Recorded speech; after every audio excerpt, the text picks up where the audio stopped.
तो देखिए आज का टॉपिक है main component of the new economic policy. Main component में हम 4 कंपोनेंट पढ़ेंगे। New industrial policy 1991, new physical policy, new foreign trade policy और न्यू मॉनेटरी पॉलिसी।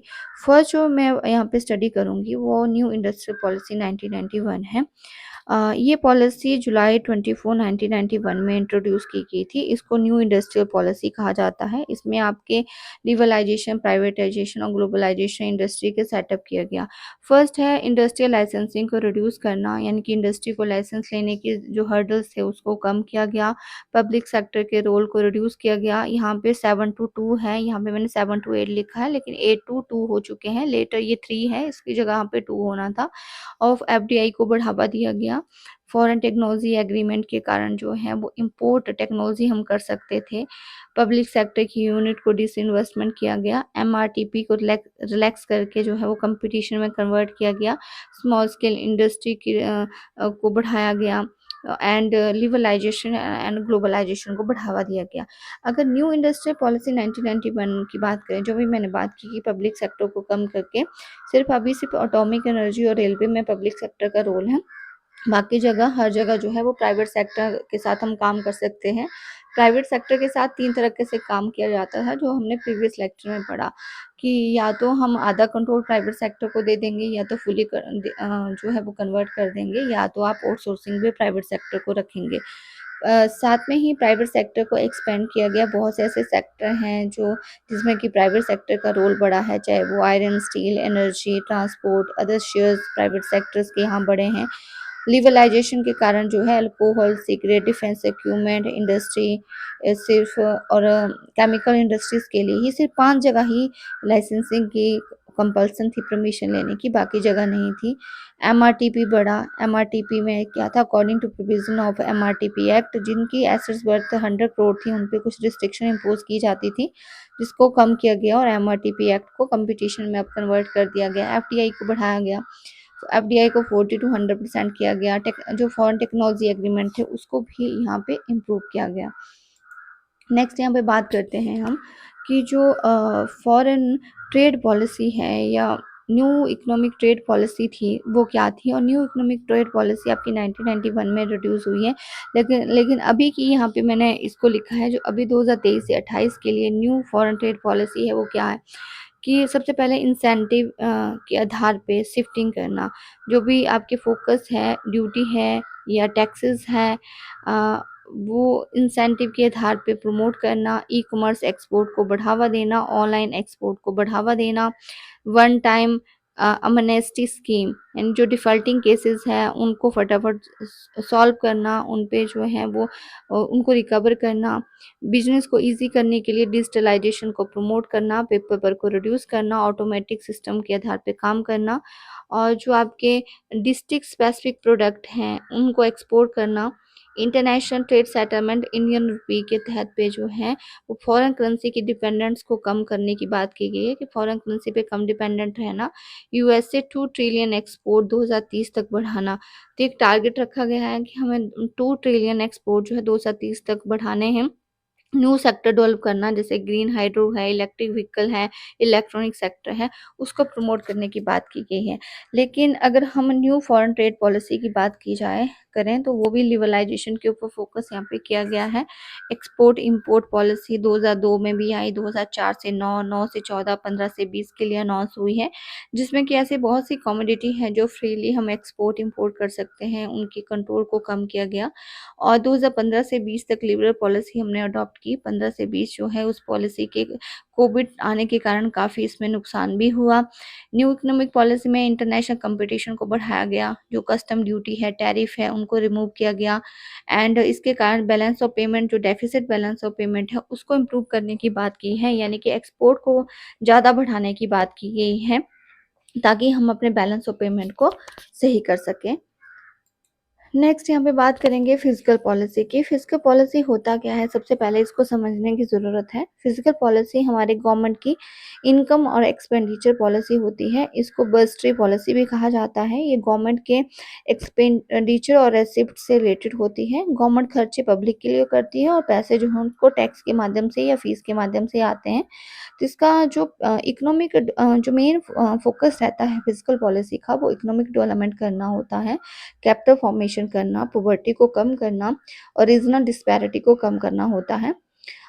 ऐसे बहुत से मेजर हैं जो फिजिकल पॉलिसी के तहत गवर्नमेंट करती है, जैसे कि टैक्स को, जो टैक्स चोरी करते हैं उनके ऊपर जो है लगाम लगाती है, नॉन डेवलपमेंट एक्सपेंडिचर्स को कम करती है, सब्सिडीज को बढ़ावा देती है, एक्सटर्नल बोरोइंग को कम करेगी, डेफिसिट फाइनेंसिंग को सही करने की कोशिश करेगी और टैक्स प्रोसीजर को भी सिंप्लीफाई करती है।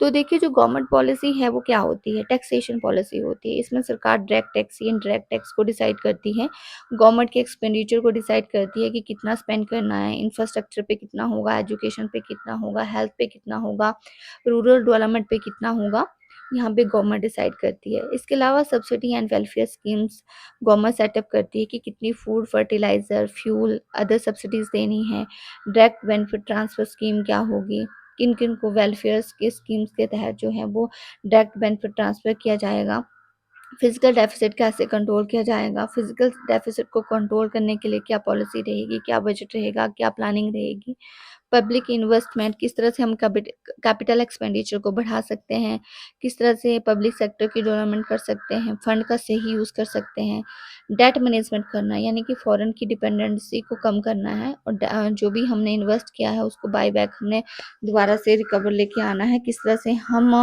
बाकी कंट्री की डिपेंडेंस को कम कर सकते हैं, तो वो भी फिजिकल पॉलिसी में रहता है।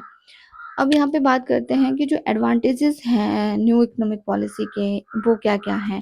यानी कि जो न्यू इकोनॉमिक पॉलिसी है, उससे क्या बेनिफिट हुआ? फर्स्ट, इकोनॉमिक ग्रोथ हुई, यानी कि न्यू इकोनॉमिक पॉलिसी से ग्रोथ ओरिएंटेड थी, जिससे कि लिबरलाइजेशन प्रमोट हुई, चेक एंड कंट्रोल रिड्यूस हुआ, इंडस्ट्री सेटअप हुई, इनएफिशिएंट पब्लिक सेक्टर थे उनको बंद किया गया और प्राइवेट सेक्टर में कन्वर्ट किया गया। सेकंड, मॉडर्न टेक्नोलॉजी में बढ़ावा हुआ।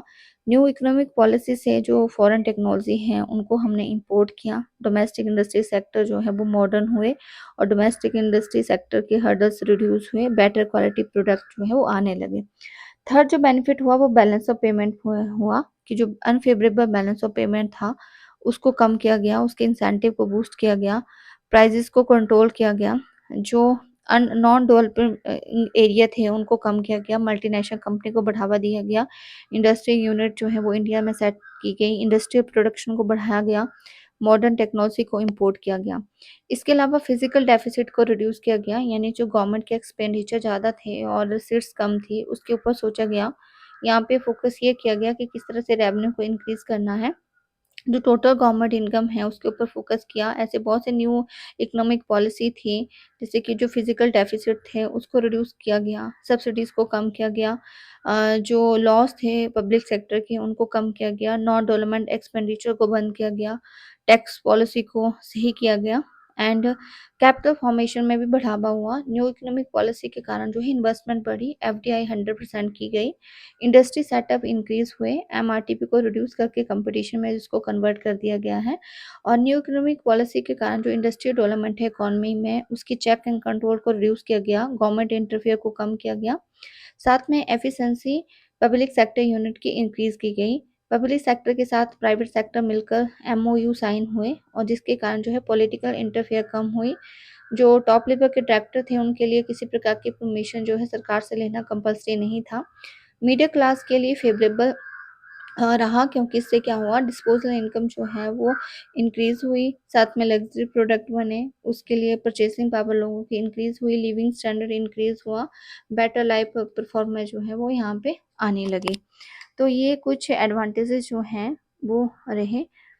Now the limitation of the new economic policy, कौन कौन से लिमिटेशन जो है वो न्यू इकोनॉमिक पॉलिसी में रहे। लिमिटेशंस की बात करें तो बहुत सी लिमिटेशन रही, जैसे कि इनइक्वालिटी इंक्रीज़ हुई, कुछ लोग ज़्यादा अमीर हुए, कुछ लोग ज़्यादा गरीब हुए, बैकवर्ड क्लासेस के ऊपर कम फ़ोकस हुआ, रूरल एरिया में कम फ़ोकस हुआ। साथ में ही एग्रीकल्चर सेक्टर निग्लेक्ट किया गया, एग्री सेक्टर के ऊपर ज़्यादा फ़ोकस नहीं हुआ। कल्चर सेक्टर्स पे इन्वेस्टमेंट कम हुई, जॉबलेस ग्रोथ हुई, इन्वेस्टमेंट तो हुई लोगों ने, लेकिन एम्प्लॉयमेंट कम जनरेट हुई, क्योंकि यहाँ पे कैपिटल इंटेंसिव टेक्निक को अपनाया गया, मशीनरी को अपनाया गया, जिससे कि लेबर जो है वो अनएम्प्लॉयड हुई। ओवर डिपेंडेंस फॉरेन इन्वेस्टमेंट हो गए, मतलब हम एफडीआई पे या फॉरेन इंस्टीट्यूशन इन्वेस्टमेंट के ऊपर डिपेंडेंट हो गए, ग्लोबल मार्केट के ऊपर डिपेंडेंट हो गए। साथ में प्राइवेट का स्कोप ज़्यादा हुआ, प्राइवेट सेक्टर्स ज़्यादा हुए, वो अपने प्रॉफिट के ऊपर ध्यान देने लगे, ना कि वो जॉब सिक्योरिटी और सोशल वेलफेयर के ऊपर ध्यान देते थे। उनका काम था प्रॉफिट अर्न करना। फिजिकल डेफिसिट जो है वो और ज़्यादा हो गया, गवर्नमेंट की जो रेवेन्यू है वो कम होगी, जिसके कारण जो रेवेन्यू कम होने से एक्सपेंडिचर वो ज़्यादा होके फिजिकल डेफिसिट में आ गया। एनवायरनमेंट डिग्रेडेशन, यानी कि जो इंडस्ट्री सेटअप होने से एनवायरनमेंट का काफ़ी नुकसान हुआ, पोल्यूशन ज़्यादा बढ़ा, और जो पब्लिक पॉलिसी सॉवरेनिटी थी, यानी इंटरनेशनल इंस्टीट्यूशन के कारण जो है आईएमएफ, वर्ल्ड बैंक का जो पावर है, कंट्रोल है, वो हमारे पास ज़्यादा हो गया, मतलब ज़्यादा इंटरफियर हो गया। स्मॉल स्केल या मीडियम एंटरप्राइजेज़ को नेग्लेक्ट किया गया, उसके ऊपर कम फोकस किया गया। उनके इंटरनेशनल बिज़नेस आने के कारण जो है वो उनके ऊपर कम ध्यान दिया गया। साथ में जो करंट अकाउंट डेफ़िसिट्स थे वो ज़्यादा हो गए, क्योंकि हमारा इम्पोर्ट जो था वो ज़्यादा था और एक्सपोर्ट बहुत कम था, जिसके कारण डेफ़िसिट इंक्रीज़ हो गए। तो ये काफ़ी रीज़न्स थे न्यू इकोनॉमिक पॉलिसी के फेलियर्स के, चाहे वो लेस इम्पोर्टेंस टू एग्रीकल्चर हो, डोमेस्टिक इंडस्ट्री यूनिट पे कम ध्यान देना हो, फॉरेन डेट हमारे बढ़ना हो, फॉरेन टेक्नोलॉजी पे डिपेंडेंस होना, एंड जो प्राइवेटाइजेशन को ज़्यादा देख इम्पोर्टेंस दे के जो है वो सोशल वेलफेयर कम होता है, अनएम्प्लॉयमेंट बढ़ी एंड सोशल वेलफेयर कम होना, इकोनॉमिक पावर यानी दूसरी कंट्री पे हम ज़्यादा डिपेंडेंट हो गए। तो ये काफ़ी लिमिटेशन थी आपकी न्यू इकोनॉमिक पॉलिसी की। नाउ हम बात करते हैं achievement of the new economic policy के तहत क्या-क्या अचीवमेंट हुई।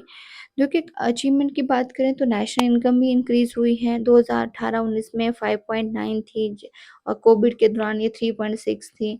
नेशनल इंडस्ट्रियल प्रोडक्शन भी बढ़ा है, इंडस्ट्री प्रोडक्शन 2018 और 19 में 4.9% है। सर्विस सेक्टर में भी ग्रोथ हुई है, सर्विस सेक्टर का सबसे ज़्यादा कंट्रीब्यूशन जीडीपी में रहता है। 2018-19 में सर्विस सेक्टर का कंट्रीब्यूशन 7.7% सर्विस सेक्टर की ग्रोथ हुई है। उसी तरह इन्फ्लेशन रेट के ऊपर भी कंट्रोल हुआ है, एक्सपोर्ट बढ़ा है, फॉरेन करेंसी के रिज़र्व बढ़े हैं, एफडीआई बढ़ी है। तो बेनिफिट तो न्यू इकोनॉमिक पॉलिसी के काफ़ी हुए हैं, इकोनॉमिक ग्रोथ हुई है, एफडीआई इंक्रीज़ हुई है, प्राइवेट सेक्टर बढ़ा है, लोगों के साथ जो मल्टीनेशनल्स कंपनी जो बूस्ट अप हुई है, सर्विस सेक्टर इंक्रीज़ हुआ है, फॉरेन एक्सचेंज रिज़र्व बढ़ा है, टेक्निकल एडवांसमेंट हुई है, मल्टीनेशनल कंपनी ग्रो हुई है, कैपिटल मार्केट इंक्रीज़ हुई है और अर्बन ग्रोथ भी काफ़ी हुई है। तो ये तो एडवांटेजेस यानी कि अचीवमेंट रही है न्यू इकोनॉमिक पॉलिसीज़ की। तो ये चैप्टर हमने कंप्लीट कर लिया है, यानी features and appraisal of the economic policy. इसमें हमने एलपीजी के बारे में पढ़ा, और जो हमारे कंपोनेंट है न्यू इकोनॉमिक पॉलिसी के, चाहे वो इंडस्ट्रियल है, फिजिकल है, ट्रेड पॉलिसीज़ हैं, उसको हमने इसमें स्टडी किया।